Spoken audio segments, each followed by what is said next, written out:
I am General Harry Kapoor, a veteran of the Indian Army Engineers and active member of our literary club, to whom I have the pleasure of telling uh, my life story in the next 40 odd minutes.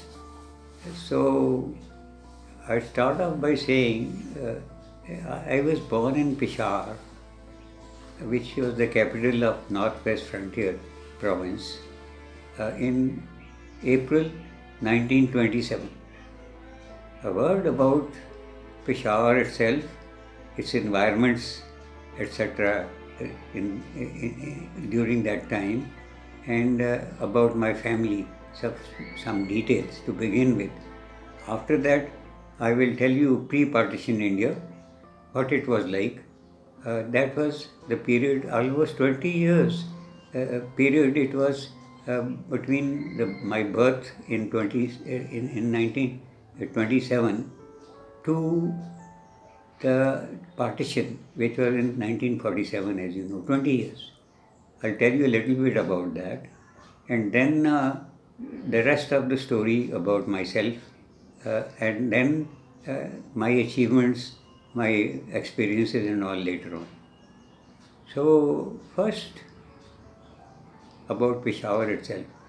Peshawar was on the Silk Route to through Khyber Pass around the world, and it was a very nice small township, very peaceful.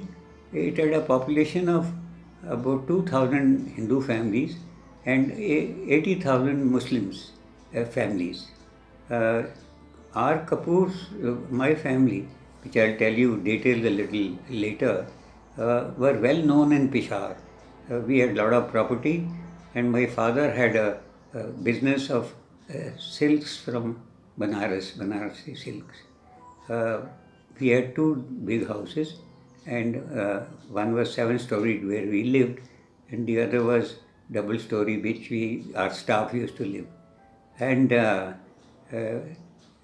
so my actually life starts when I was 2 or 3 years old in Peshawar. My life started uh, seeing things around. Uh, but what is significant is that 20 odd years, say 1927 to independence, uh, I spent most of my time in becoming a adult, a good adult, in these 20 years. Then the partition came, which played very hell into us. In during time, then there's my army thing and all. So I'll tell you sequence-wise what all happened during my life. Yes. During this pre-partition India, since we were a well-off family, we I had the privilege and the resources to be in a good school, in a good college, and also have holidays. We had holidays, summer holidays. We used to go to hill stations, and otherwise we came for Christmas to my uncle's place in Bombay. Uh, but what I want you to remember now is keep it back of your mind. Those were very different times pre-partition India. Uh, the next World War, that World War II, the clouds of World War II were around. Say 12 years, when I was about 12 years old, we were wondering what Hitler will do and when the war will start. Also, Inqilab for independence was in the air, led by Mahatma Gandhi and the Congress Party. So, I did my schooling during this period, of World War II clouds and also the world and also this making a good use of time because of my resources. So, what happened during this 20 years education? It was a good place to be educated in in Peshawar. It had 3 Urdu medium schools and it had a presentation convent. My dad and mom were very keen that I get good education, so I put in the presentation convent in Peshawar cantonment. This was run by the Irish nuns, and it also was co-ed. And the class strength was laughable. We had 3 girls and 4 or 5 boys, because some were, people who were on the move. So about 7 to 8 people, and the nuns gave us really dedicated time. Even during the play time, some of them, they used to play with us football and all. And very surprisingly, some of them even headed the ball in their habit, in their uniform and all. So there I did my senior Cambridge, and I was a bright student. So they had a system of double promotion. I joined the convent in the 3rd standard, and I went to 5th standard in a year, and then 7th standard, which was a junior Cambridge exam. But those days, the examination center for us was Rawalpindi, which was Islamabad, now Islamabad. The, the problem came after I finished my junior Cambridge. There was no English school in Peshawar or NWFP. So my people then sent me to St. Anne's in Lahore, which was totally a boys' school. It was a glorious change, because I could play all the games, and also my studies were quite good. I continued being a top student, and in senior Cambridge I came first with 6 distinctions. Then came another problem with me, that I had wanted to I got fed up with the boarding in Lahore, St. Anne's. So I had to go back to Peshawar, and there were 2 colleges for me. One was Islamia College, the other was this Gordon College. Gordon College had no facility for science students, so I was put in Islamia College. And as I said, these 20 years were pre-partition India. There I had a good glimpse of what was happening around. I met, say for example, Mahatma Gandhi in one of his sessions. I met Muhammad Ali Jinnah in Islamia College.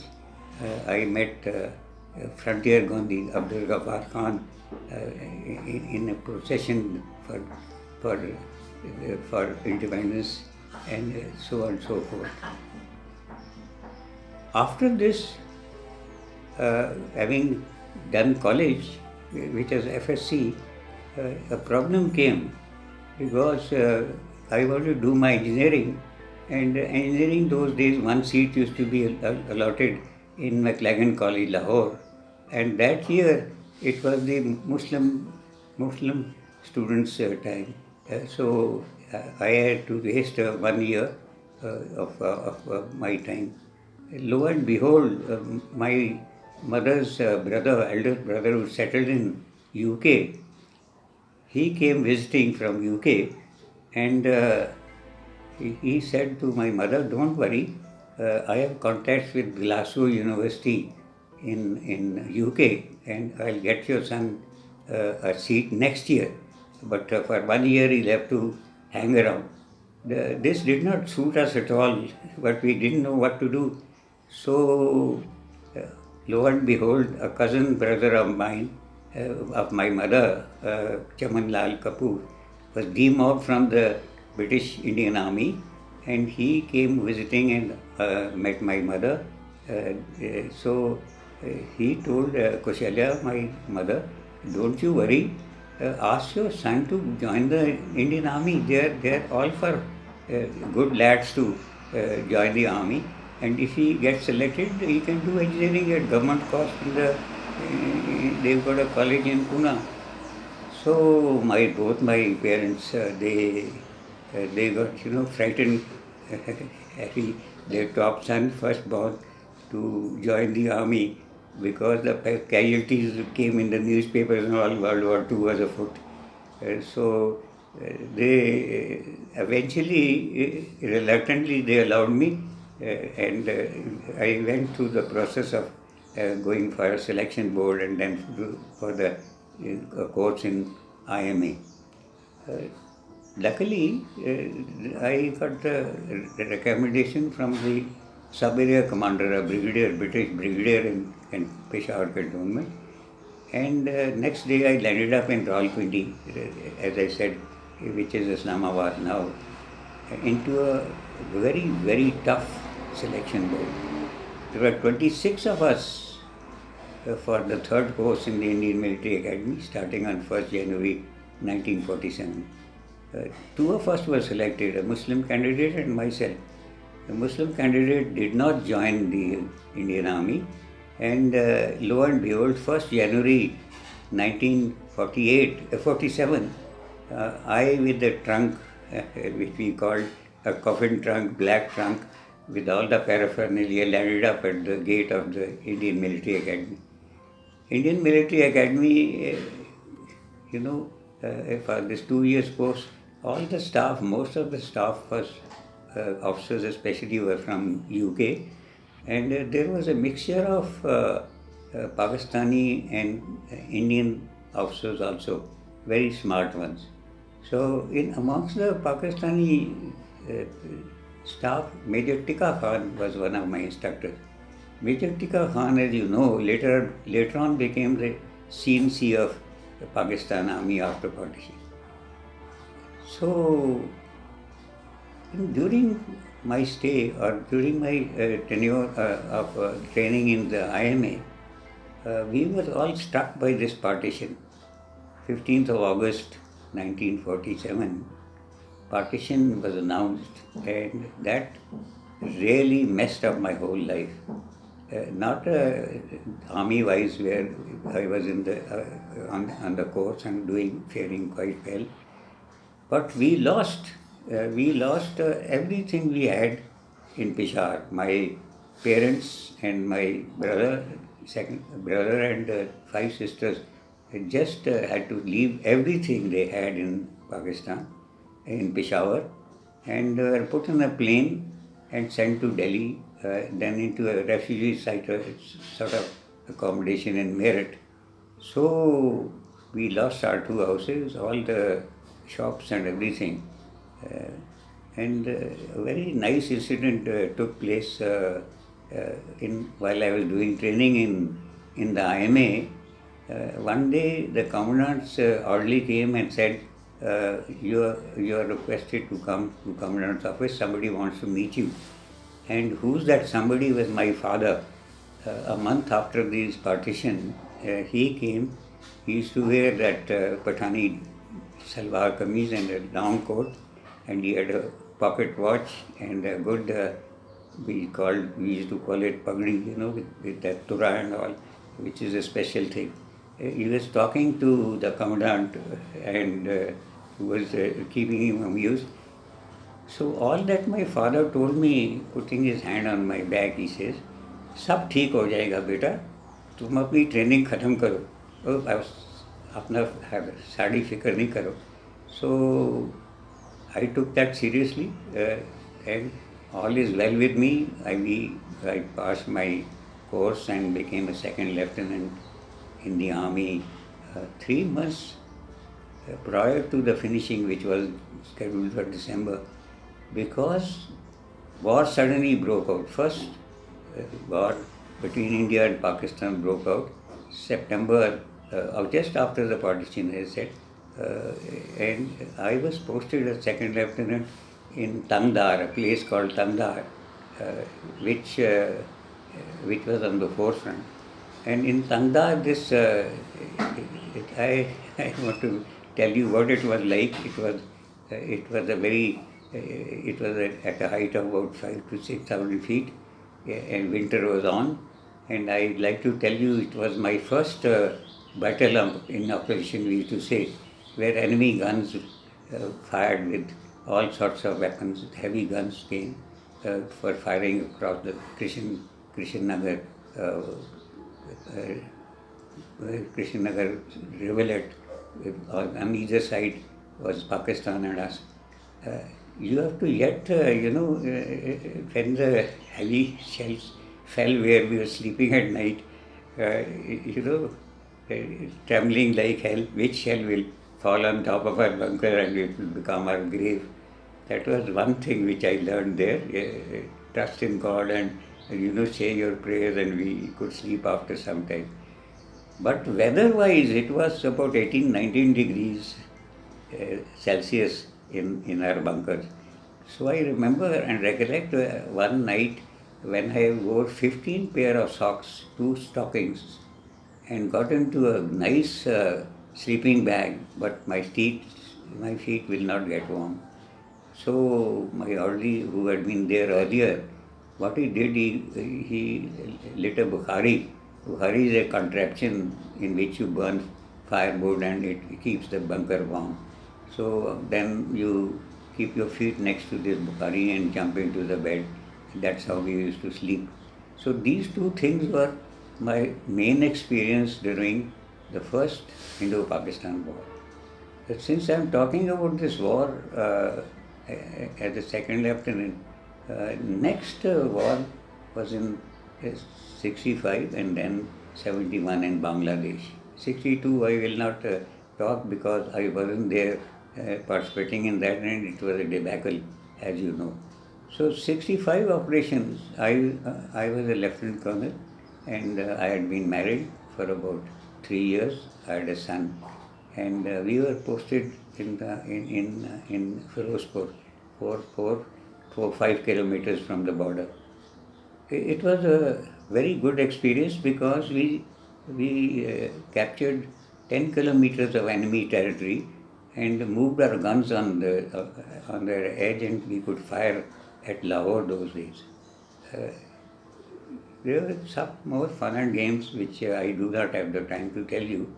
I had to jump to the 71 operations. In 71 operations, I was chief engineer with General Raina, who later became our army chief. And as a chief engineer,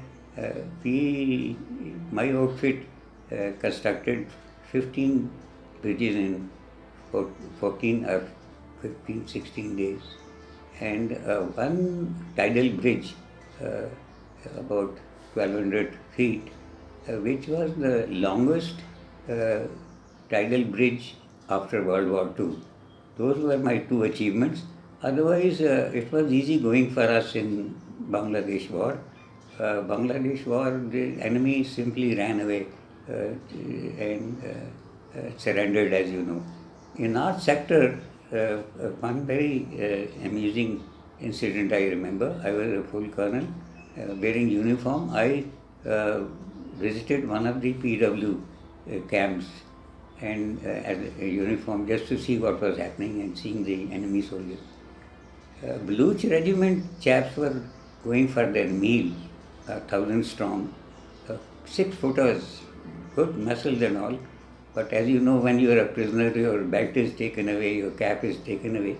So each time they passed me, they would salute me, the short chap like myself. I still remember the feelings I had for them. Picturing myself if I was in their own shoes, being surrendering, it is such a shameful thing. So from there, afterwards, we, as you know, Indian Army had no other war, and I did a stint till I retired in 1984. No skirmish or war took place except Kargil, but that was a skirmish, so I had no part in that. This was in 84 onwards. I was retired, and at the age of 56, and my retirement continued for another 37 years. So people used to laugh at me, or I used to laugh at myself. My retirement tenure was the same as my actual active tenure. And I remember an incident talking. My wife, I was shopping in Karki, and I used to smoke those days. So I was sat outside in this cloth shop and was smoking my cigarette. The owner came and said, साहब आप army के हैं? I said, yes, I am a Bombay sapper. So he says, आप तो pension खाते होंगे. There I realized I was a government son-in-law, like, pension khate. So this is how my army life, the army side I have told you. Now I tell you, during my active service and beyond, I had some very extracurricular activities. I want to mention a few to you in passing. When I was doing my engineering in College of Military Engineering, our commandant was a British brigadier, and he had got some yachts from Nainital Yacht Club. Yachts, they are called wagtail. They are small boats. Two people could sail and race with sails, no other propulsion but with sails. So 1949 onwards, this caught my fancy, and I had some assignments as a Secretary General of the Yachting Association of India. And I'm proud to tell you that I took Indian yachting from the shores of India to the Olympics twice. Once in Kiel, Germany, and the other was in Montreal, Canada. Not satisfied with this in yachting, I organized the first Indian contingent going around the world in a sailboat. And that sailboat did in 1985-86. And I gave it the name Trishna, which, as I said, is the first circumnavigation by Indians. I still am fond of sailing, surprisingly, and now presently also I am in the National Optimist Association of India, NOAI.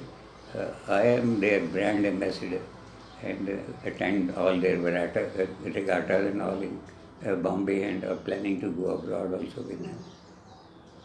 So this is what I have to tell you about myself in very gist form. It's not easy to cover, as perhaps I forgot to tell you. 93 years of life in 35 to 40 minutes are very difficult to compress. Anyway, I gave it a try and come to my summing up by telling you what 5 or 6 things I learned from my life so far. The first is, people ask me, Harry, what is the secret of your good health and life? Good health and life I am still enjoying. The last 3 years I don't take any medication, not even vitamins or supplements. A remarkable thing, and I am proud of that, and I do all my yoga and everything. So my answer to that is that I have a purity of heart. By that I mean I have no grudge, or I've never harmed, even thought of harming anybody in my life. And surprisingly, in war and in the army life and retirement life, some people have let me down very badly, but I've forgiven them, and I have not changed my idea about purity of heart. The second thing is, a sound body and an unsound mind do not go together. It's like a sword without a hilt. If you don't have the handle with the sword, you are half a person. So do remember to keep both these things going at the same pitch. Next is a quotation from Sir Francis Drake. Sir Francis Drake was a great sailor in the life of, during the tenure or the kingship of Queen Elizabeth I. So he used to teach his people, Keep your powder dry and trust in God, not the other way around.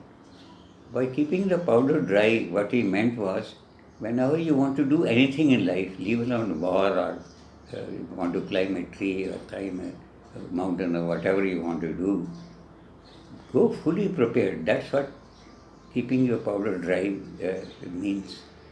And powder, he said gunpowder, when you have guns and all, so that should be dry. And then trust in God.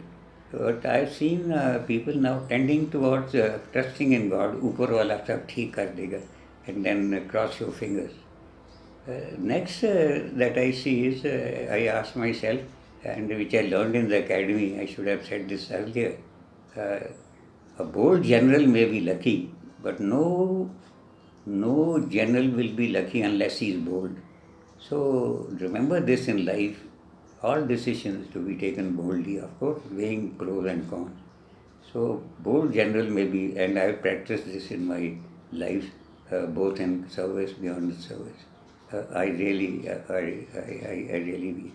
And the last thing is, I was in search for a guru in my life, and I went to Radha Swami's, I went to uh, Vyas, I went to the Brahm Kumaris, I talked to Osho, I've talked to Maharishi Yogi, but I still not found an answer. And recently means 3-4 years back, somebody introduced me to Sadhguru and I have become his chela. A remarkable person. I see his videos every day almost for 1 hour before bedtime. Uh, he has convinced me of a small thing in the Bible when I was in the presentation convent in Peshawar. The kingdom of heaven is within you. And that's what your Sadhguru is also teaching. Look within, look within. Everything is there. Agony and ecstasy is there. Good and bad is there. And the way to be happy outside is to come from the inside. So I suggest think over it. It's a good slogan to talk deeply. So friends, I've tried my best. It's not easy as repeating again to cover 93 banking years, uh, uh, full of activity as I have had in 30, 35, 40 minutes. So I'll wish you a break now for a short while, 5 odd minutes, and then come back to you for any questions you have for me. And if you don't have any questions for me, I will have questions for you ready so that I know I've done justice to my subject. Thank you. Time देखना